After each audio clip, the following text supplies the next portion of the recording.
മറ്റു വാർത്തകളിലേക്കാണ്. പാലക്കാട് കല്ലേക്കാട് കടകൾ കത്തി നശിച്ച സംഭവത്തിൽ വഴിത്തിരിവ്. കടകൾ കത്തിച്ചതാണെന്ന് പോലീസ് കണ്ടെത്തി. സംഭവത്തിൽ ഒരാൾ അറസ്റ്റിൽ. ഇയാളും കട നടത്തിയിരുന്നവരും തമ്മിലുള്ള തർക്കമാണ് കടകൾക്ക് തീയിടാൻ കാരണം. രാത്രി എനിക്ക് ഇവിടുന്ന് കോൾ വരികയാണ് ചെയ്തത്. ഇവിടെയുള്ളവർ വിളിച്ചു, നിങ്ങളുടെ കട കത്തണമെന്ന് പറഞ്ഞു. അപ്പോഴാണ് ഞാൻ കട കത്തിയവരും. പിറ്റേ ദിവസം രാവിലെ ഞാൻ 8:30-ക്കാണ് വരുന്നത്. 8:30-ക്ക് വരുമ്പോൾ അത് ഫുള്ളും കത്തി നശിച്ച് കിടക്കുകയാണ്. പച്ചക്കറി കടയായിരുന്നു.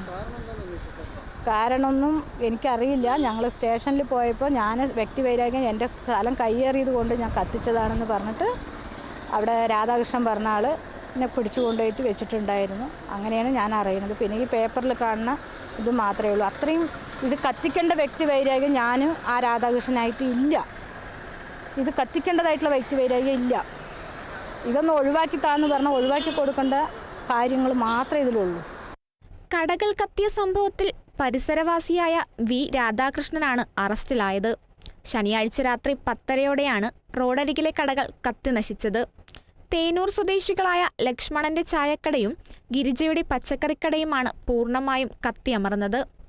എന്നാൽ ഈ കടകൾക്ക് നടുവിലായി പ്രവർത്തിച്ചിരുന്ന കല്ലേക്കാട് സ്വദേശി രമേശിന്റെ ചായക്കട ഭാഗികമായാണ് കത്തി നശിച്ചത്. കടകൾ പ്രവർത്തിച്ചിരുന്നിടത്ത് അറസ്റ്റിലായ രാധാകൃഷ്ണൻ നേരത്തെ ചായക്കട നടത്തിയിരുന്നുവെന്ന് പോലീസ് പറഞ്ഞു. രാധാകൃഷ്ണൻ കടയൊഴിഞ്ഞ ശേഷമാണ് തൊട്ടടുത്ത് ഗിരിജ പച്ചക്കറിക്കട തുടങ്ങിയത്. പച്ചക്കറിയുടെ അവശിഷ്ടങ്ങൾ തന്റെ സ്ഥലത്ത് നിക്ഷേപിക്കുന്നുവെന്നാരോപിച്ച് സ്ഥിരമായി രാധാകൃഷ്ണനുമായി തർക്കങ്ങളുണ്ടായിരുന്നു. ലക്ഷ്മണൻ ആദ്യം രാധാകൃഷ്ണന്റെ ഉടമസ്ഥതയിലുള്ള മുറിയിലായിരുന്നു ചായക്കട നടത്തിയത്. എന്നാൽ വാടകയുടെ പേരിൽ തർക്കമായതോടെ ലക്ഷ്മണൻ പുതിയ കട തുടങ്ങി.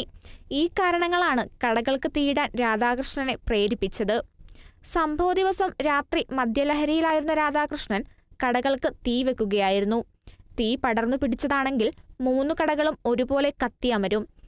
എന്നാൽ ലക്ഷ്മണന്റെയും ഗിരിജയുടെയും കടകൾക്ക് നടുവിലുള്ള രമേശന്റെ കട ഭാഗികമായി മാത്രമാണ് കത്തിയത്. ഇതാണ് പോലീസിന് സംശയം തോന്നാൻ കാരണം. രമേശനുമായി പ്രശ്നങ്ങളില്ലാതിരുന്നതിനാൽ ഈ കടയ്ക്ക് മാത്രം രാധാകൃഷ്ണൻ തീയിട്ടില്ലെന്നാണ് പോലീസിന്റെ കണ്ടെത്തൽ. Kerala vision news, Palakkad.